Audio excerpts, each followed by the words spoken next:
Welcome back to the first episode of 2016 for the Brew Review. We took a little bit of time off and we're ready to get back into it, try some interesting beers, and teach y'all a little bit more about everything that we have here in the Wichita Falls area.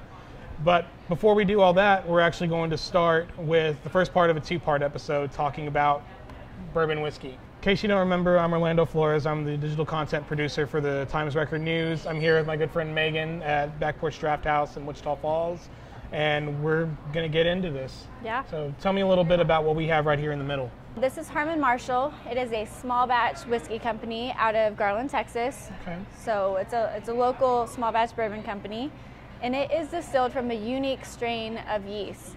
Okay. What exactly does that mean? So when we're talking about bourbon and whiskey, they are distilled from different types of grain.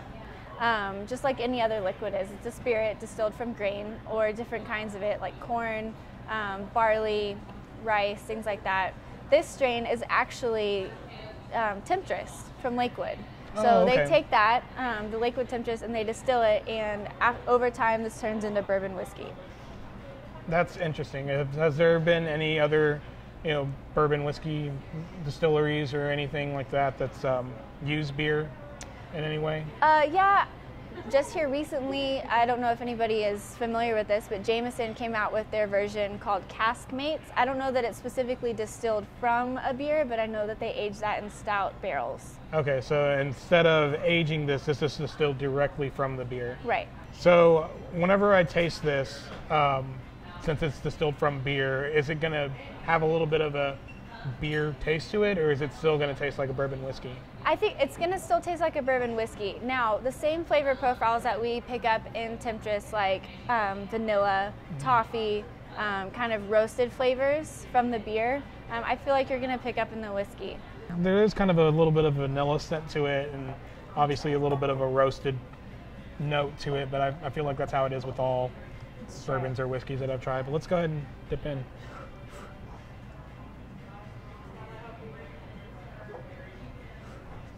It's strong. It's pretty strong, but it goes after, like, I guess the initial shock that you have whenever you're drinking something like a strong liquor.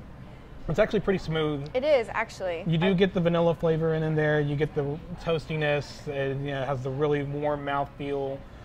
It's pretty good. There's definitely a bunch of bourbon whiskeys that I've tried that have not been this good on the first try. Yeah. So I could drink that, and I would probably mix it with something. But you mentioned a velvety, kind of like smooth mouthfeel, and that's what I get. I'm not a big whiskey girl, but I feel like I could sip on that. So if you look here on the bottle, it says that it is a Texas bourbon whiskey. Now, I always thought that bourbon and whiskey were two different things, but I guess that's not true. So could you kind of explain what exactly that means? The age-old saying is that all bourbon is whiskey, but not all whiskey is bourbon. And what that means is that whiskey is actually distilled from fermented grain, and then it's aged in wooden barrels. Now, bourbon has to be made in America, and it has to be aged in wooden barrels. Okay, so that's exactly why you would never have a Jameson bourbon or anything like that. Right, and they actually have bourbon laws. Just like when we look at champagne or anything like that, we have Prosecco here in the States, and then only in France we have champagne. We have rules to the actual product, and that comes to whiskey and bourbon as well. And the real difference between bourbon and whiskey is that bourbon is made in the States and has to be at least 51% corn. Okay, that's all pretty interesting. That kind of explains that a little bit better for me.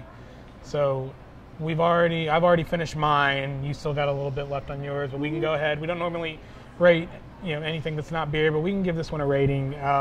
If you were to rate this, mugs up, mugs down, sip slowly, where would you put this type of whiskey for a beer drinker and then also somebody that drinks hard liquor? Sure. I'm not a whiskey girl, but I would actually say mugs up on this one because it's not harsh. It really is smooth. I do pick up on the sweetness of the vanilla and the marshmallow, so mugs up for me. I myself am also going to give it a mugs up. Everything that you just touched on is exactly why I think it is. It's pretty. You think of whiskey, trying it out for the first time or trying a new one, and you don't know if you're going to expect it to be a little harsh or hard to swallow. But this one, like I said, went down very smooth. had all the right tasting notes, and obviously gave you that warm mouthfeel, warm belly feel, all that. It was really good. So again, mugs up for me. Definitely must try if you have a chance to get it here at Back Porch, or believe it's being sold everywhere in Wichita Falls now. Yeah. That'll wrap it up for part 1. If you stay tuned, we'll get to part 2, and we'll explain why all of these beer glasses are up here and what they have to do with this right here. Yeah.